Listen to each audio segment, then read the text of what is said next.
Welcome to Notes on a Painting. Notes on a Painting is a podcast by artist Olivia Kemp and art historian Esme Garlake. Together each week we will discuss a painting that one of us has chosen and researched.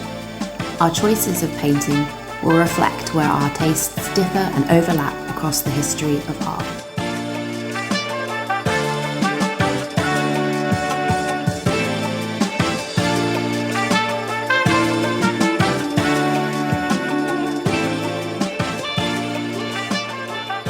Hi. Hi, how are you? Yeah, I'm good. How are you? How are Not you? I always bad. say, Still got a yeah. bit of a cold, but not bad. Oh no. It's horrible in the spring. Yeah, it's just like a horrible sore throat and a bit Oh of a nose, gosh. so I will not get too sniffy near the mic. Okay, well, I'm very impressed. I'm like such a drama queen if I have a cold. Love that. Go to Yeah. bed like a Victorian with a wasting disease or something. Properly. I need a chaise longue to fall back. I must live out my cold on a chaise longue. Yeah. I Excellent. know. So the painting I've chosen today is by an artist who I had not heard of at all before, called Louis Finson. Finson. I'm going to say it Finson, which is a total butchering. Butcher Um, it. yes, and it is called The Four Elements, and it was painted around 1611. Mhm. It's a large painting, oil on canvas. Um, it's around 2 meters in its square, so around 2 meters each way. Right. Um, and it is in the Museum of Fine Arts in Houston, Texas. Okay. The sources today are from the Wikipedia page on Louis Finson, the an essay by the art dealer who was involved in the acquisition for the Houston Gallery, called Nicholas Hall. Hmm. And then a book by Marie Osnabrück called The Neapolitan Lives and Careers of Netherlandish Immigrant Painters, which came out last year, which is very useful. And then the reason that I've chosen this painting is because my mum went to see an exhibition in Amsterdam at the Rijksmuseum called Metamorphoses. She brought me back the catalogue very kindly.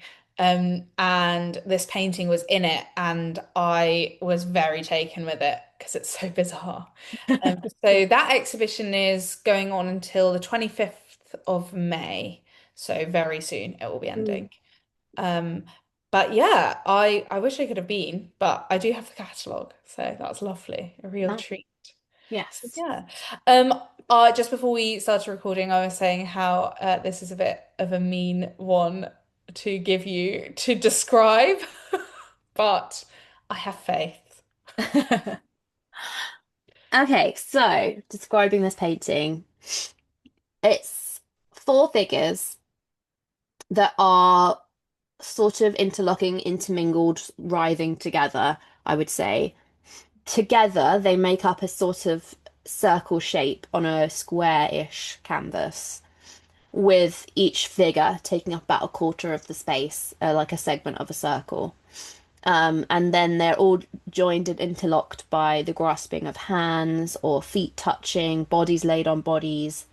But they are quite, um, sorry, my brain, they are quite discernible as four separate figures as well. It's not a mass in, like in there's some of those depictions of heaven and hell where it gets a bit Yeah. intense and you can't tell what's what. There's four separate figures. They make up this circle, and there's this interlocking of limbs between them on a really dark background with these kind of almost like abstract red squiggles and lines and brush marks going on in some of the top background and blue at the bottom, like fire and water or something. Mm. Um, but yeah, they're not as finely painted as the rest, so it's quite an interesting contrast. Mm. Um, yeah, and the figures all sort of look like different ages. I mean, within a white European setting, different skin tones, but not really different skin Yeah. tones. Like one's got a tan, that kind of level. Yeah. Um, I can't tell. I think there's a male figure. I think there's one male at least, maybe two. I can't Mm. tell. Definitely two females. Mm. Um, yeah, that would probably Yeah. be my description. And then I guess the last thing to mention is probably the light, which is Mm. quite dramatic, kind of chiaroscuro, sort of Caravaggesque look to Mm. it. Yeah, it's quite a surreal, sort of kind of anguished looking work. Indeed. Yeah. Thank you. That was very good, as always. So I will, yeah, just explain a little bit more about what's going on in the painting, and then I'll give a bit about Fanson and his life. So this is considered Vincent. I'm going to say Fanson. Fanson's master. Yeah, little like nod to the French. It's considered Fanson's masterpiece. And we actually don't know if there was a specific patron in mind. And so this, um, I think it was he was in possession of it when he died. Mm. Um, he made it in 1611 and he died in 1617. And it's a very original composition and it's pretty ambitious through, like you say, the interlocking figures and the kind of composition is, yeah, quite complex and clearly very carefully constructed. Um, so it shows, like you say, four people in a kind of circle. It's an allegorical battle, and each figure is a personification of different element of a different element. So earth, air, fire, and water. Conventionally, personifications of the elements are represented as four women with different attributes, but here there's little to distinguish between each person in terms of which element. Mm. So we can distinguish, but yeah, I guess it's not like you said, it's a little bit unclear. Like the background aspects are quite vague almost. Um, so starting with the upper right corner is this is a young man who is fire. So he's surrounded by flames, Hmm. and his arms are pushing the bodies away that are in front of him. So the whole circle kind of rotates anti-clockwise. So if we move to the left top corner, there's a young woman who seems to float. She's upside down with her mouth wide open, and this is air. So you can see kind of beneath her, there's like a light blue background. Mm. And she's grabbing, in one hand, she's grabbing Fire's hair, and in the other hand, oh, sorry, and then be below her is an old man who's kind of pushing her head up or like holding her head. Mm. Um, so that old man who's in the bottom left corner is Water. His knees are bent and his feet push against the chest of the old woman in front of him. And his arm then reaches over the whole scene towards Fire's hand, and there, so that's Fire and Water in a kind of like uh, interlocking, like push and pull Hmm. thing going on. Um, and so then the final bit is element is earth. So that's the bottom right hand bit of the painting, and that's an old woman lying on her back with her arms outstretched. So I'll talk a bit later about like the context of the four elements and all of that. But yeah, it was quite satisfying, like reading the description that was mostly in the catalogue and the art dealer essay. It was quite satisfying, like piecing it together. Like, how is the old woman like Earth? I guess she's Hmm. lying on the ground. So right, yeah, rather than attributes, it's more like subtle. Yeah. Yeah. Um, So, Louis Finson was a 17th century Flemish Baroque painter known for being an early follower and associate of Caravaggio's. Right. He That was makes born in, yeah, it makes sense, right? sense. He was born in Bruges before March 1580. Some said like 1570s, 1580s.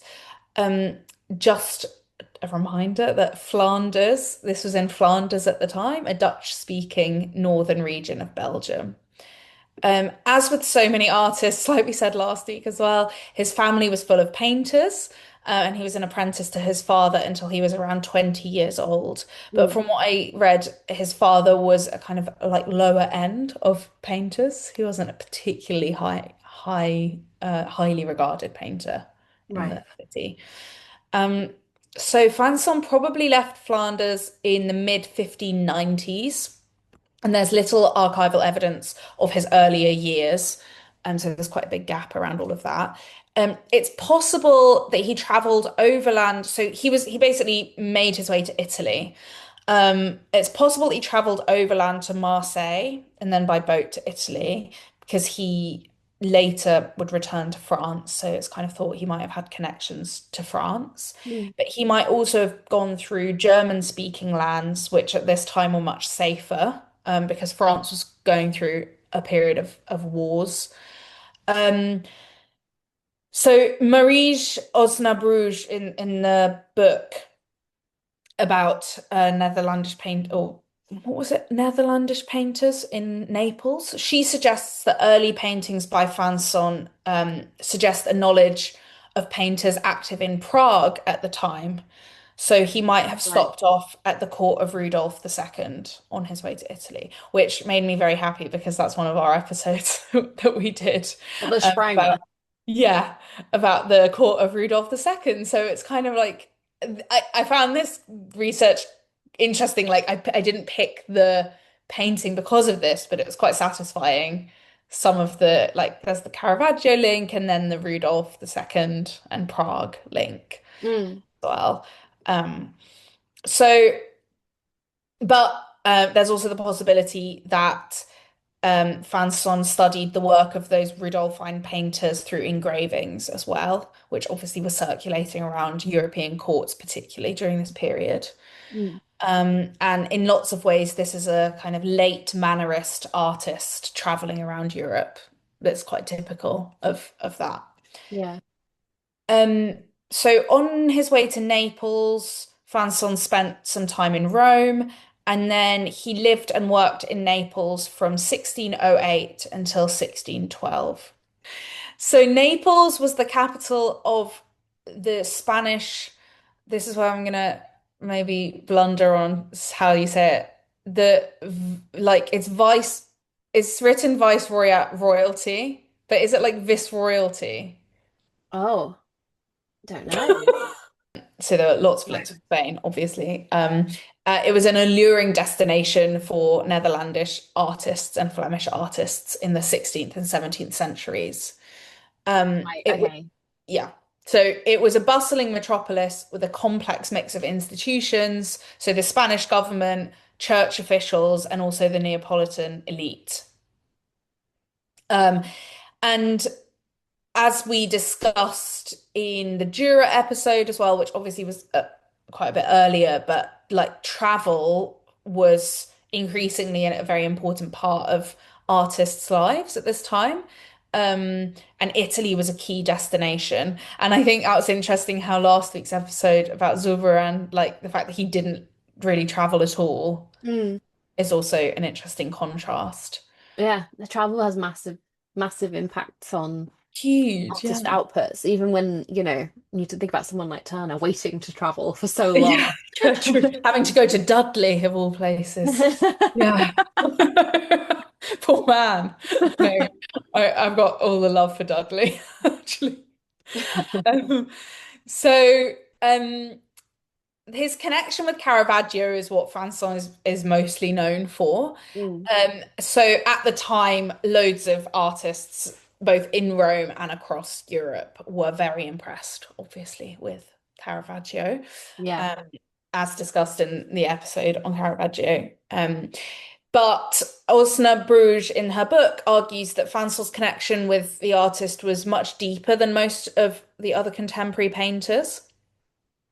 And actually, even when Fanson was alive, his connection to Caravaggio was known. So in 1613, the French humanist Nicolas Claude Fabry de Peiresc, Oof, what a name. I know, I kind of started it thinking, am I really going to say this whole name? But then I was in I do it. that so many times on these episodes. I start, Yeah. or I forget how long the name is. I start confidently and then slowly. That's why I tried to give it an oomph at the end, you Mm. know? Anyway, Peiresc wrote that he was eagerly awaiting Franson's arrival in Aix-en-Provence, which is where Franson went after Naples. Um, and in a letter in 1614, after he'd arrived, he wrote, Fanson completely has Michelangelo Caravaggio's manner and has nourished himself with him for a long time. It's and apparently the with him is important because it suggests that they actually worked, like they knew each other.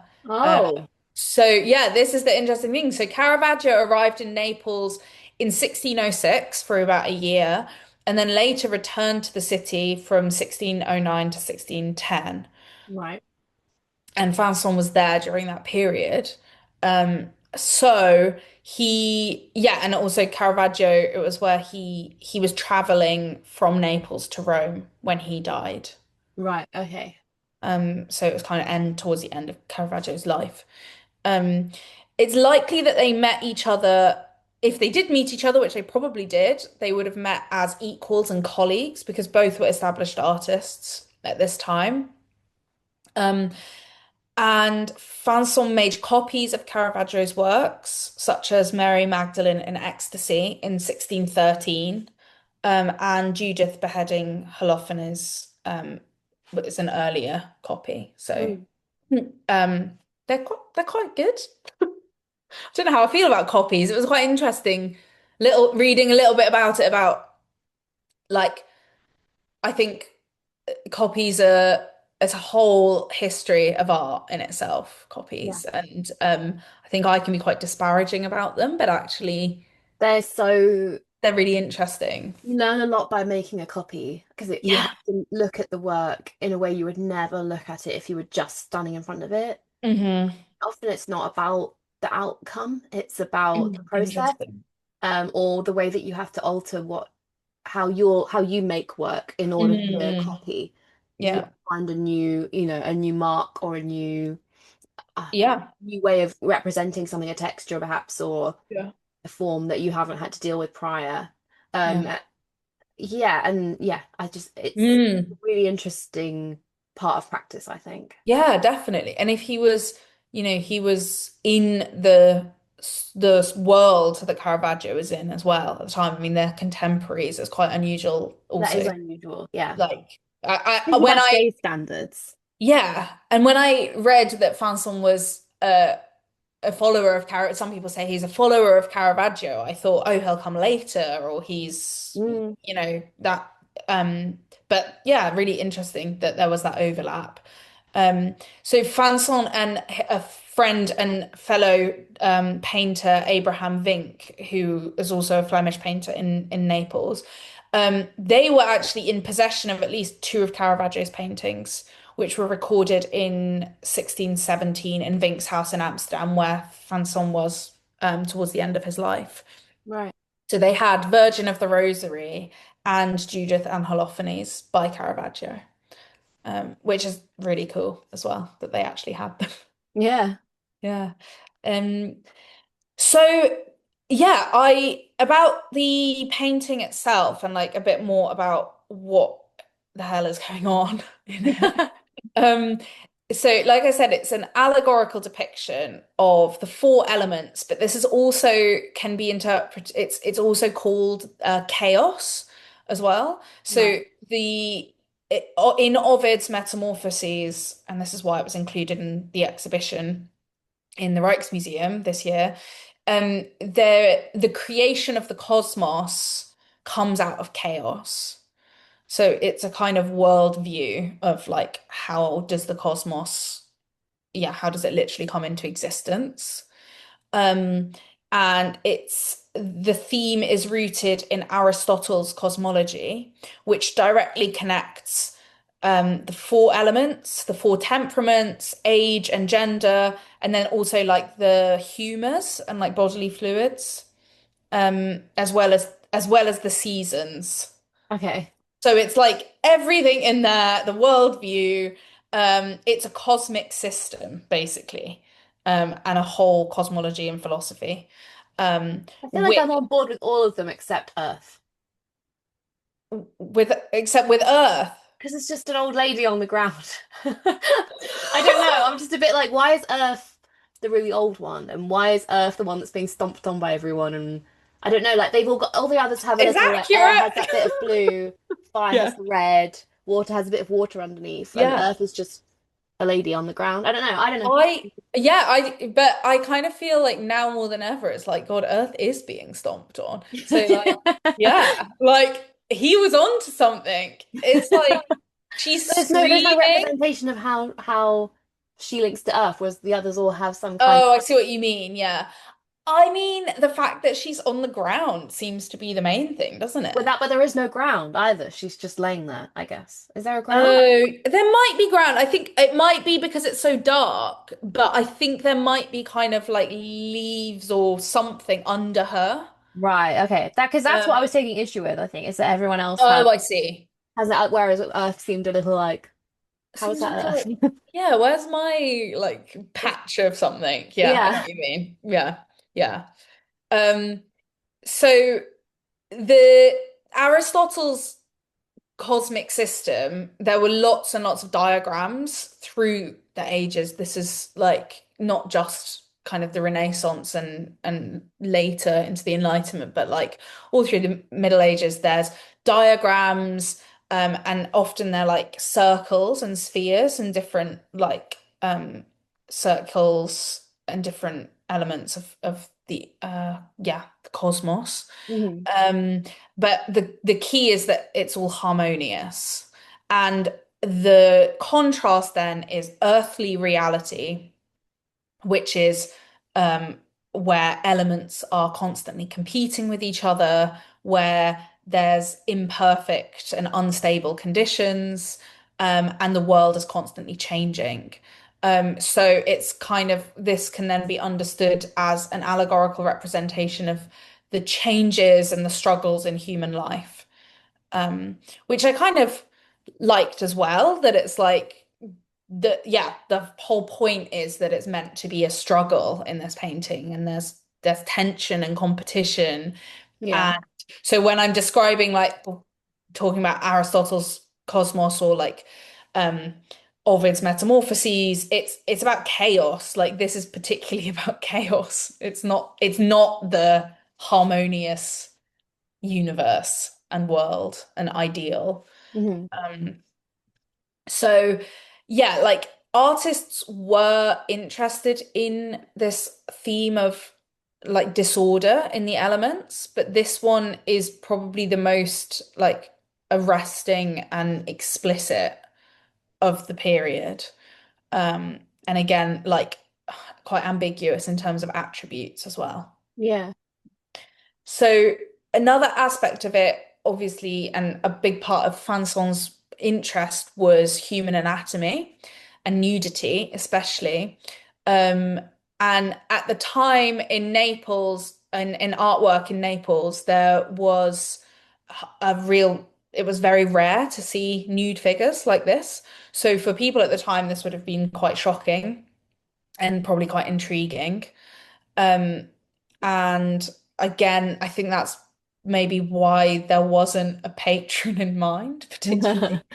Yeah, it was especially like nude female figures as well.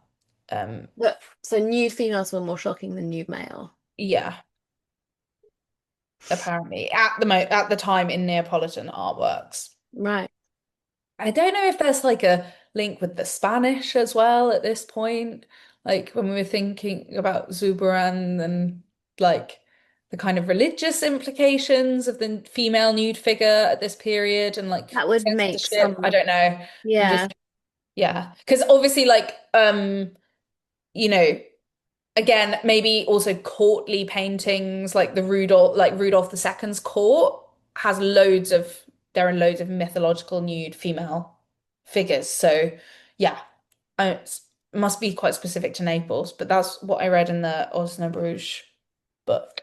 No, I think that's interesting. And yeah, I wonder if that is a Spanish influence because you don't find a lot of female Mm. nudes in Spanish art. Yeah. I mean, the Rocky Venus is like shocking for a reason. Scandal. Yeah, true. Yeah.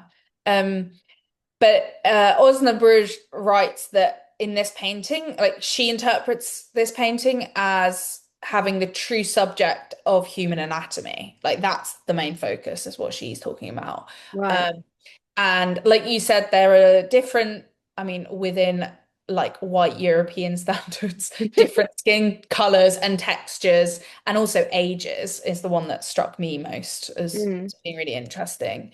Um, but yeah, there are some paintings that are kind of connected to Fanson's interest in the nude figure. So there's the conversion of Saint Paul in Rome by Caravaggio, which was painted in 1601. And that has an amazing figure lying on the floor with his arms raised. And right. when you look at that, it's definitely comparable with the figure of Earth in this one.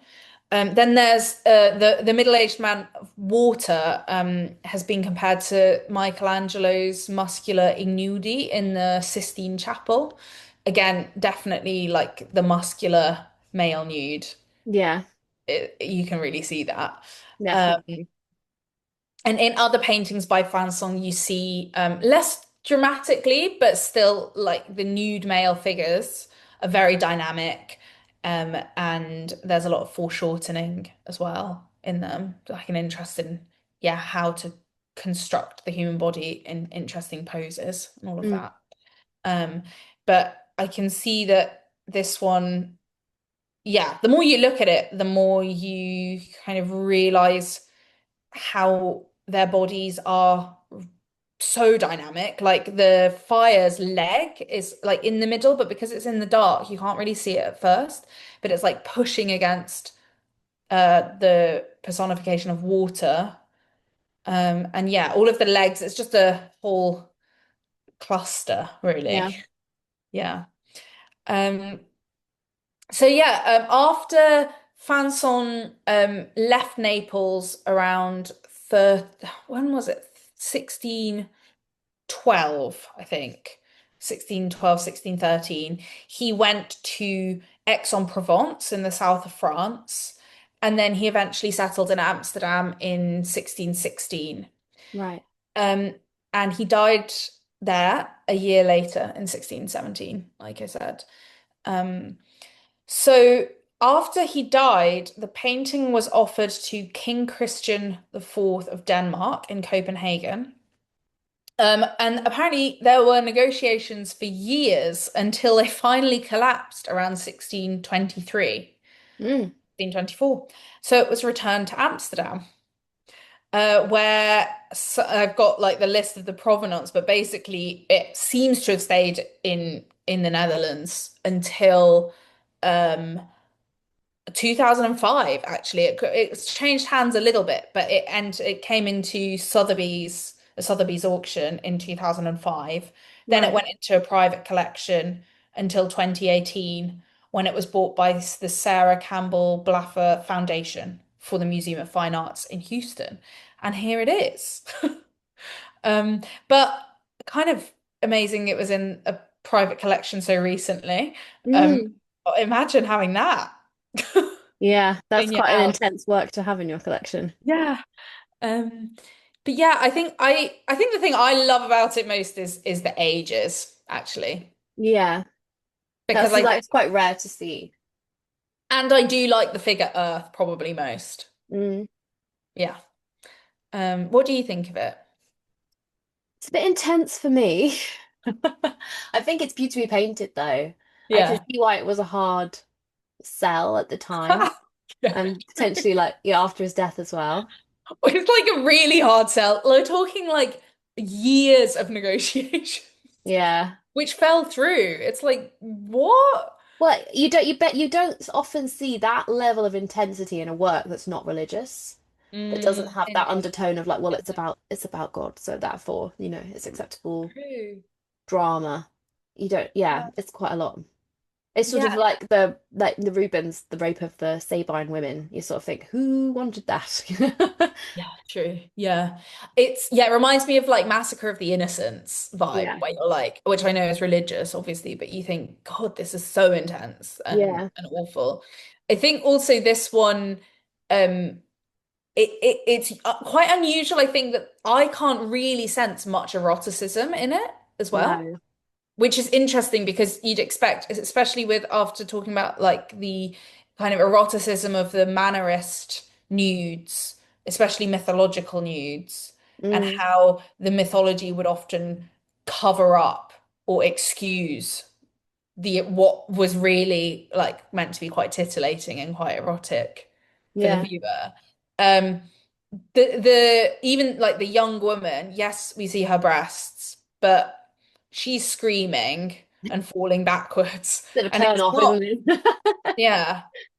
Um, so yeah, I think I have enjoyed getting to know it more just because it was unexpected. I didn't realize how connected it was to other things we've discussed, but also Yeah. Naples, I guess, as a center. I don't know much about. So be interesting to look more at other painters then.